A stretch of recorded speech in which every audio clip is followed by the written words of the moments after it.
Nabil's British সৌজন্যে আপনারা দেখছেন আমের হাট।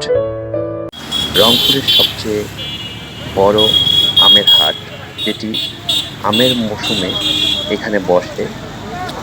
পাইকারিভাবে এখানে আম বিক্রি হয়। যেমন এখান থেকে কদাগঞ্জ খুব কাছাকাছি হওয়ার কারণে বিশেষ করে হাড়িভাঙা আম এখানে বেশিরভাগই পাইকারিভাবে এখানে বিক্রি হয়। যতগুলো আম বিক্রি হয় তার মধ্যে হাড়িভাঙা আমে ৪ ভাগের ৩ ভাগ। কিন্তু অন্যান্য জেলা থেকেও আম এখানে এনে পাইকারিভাবে বিক্রি হয়। যেমন রাজশাহী, চাঁপাইনবাবগঞ্জ, নওগাঁ এগুলো আম অবশ্যই এখান থেকেও আম আসে। আর এখানকার যে আমগুলো পাওয়া যায় এর মধ্যে হচ্ছে হাড়িভাঙা, আম্রপালি বর্তমানে।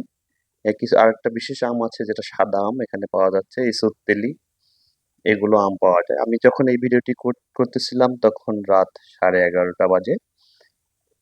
এবং অনেক ক্রেতা দেখতে পারতেছেন আপনারা, যারা আম নিয়ে পরিবারের খাওয়ার জন্য এবং আত্মীয়-স্বজনের বাড়িতে পাঠানোর জন্য, কেউ আবার পার্সেল করার জন্য সুন্দর করে প্যাকেজিং করে নিচ্ছে, খাঁচায় করে মোড়ায় নিচ্ছে। এগুলো তারা পার্সেলও করবে। এমন দেখেন মোটরসাইকেল করে নিয়ে গেল একটু এখানেই।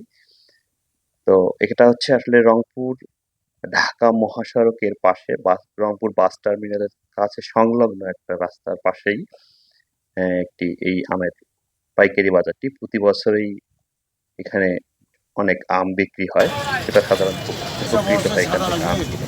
বিশেষ আম এটি সাদা আম, যেটির দাম আপনারা শুনতে পাচ্ছেন যে বললো যে 750-800 টাকা কেজি। তো অনেক সুস্বাদু ট্রাই করবেন। ধন্যবাদ। নাবিলস ব্রিড।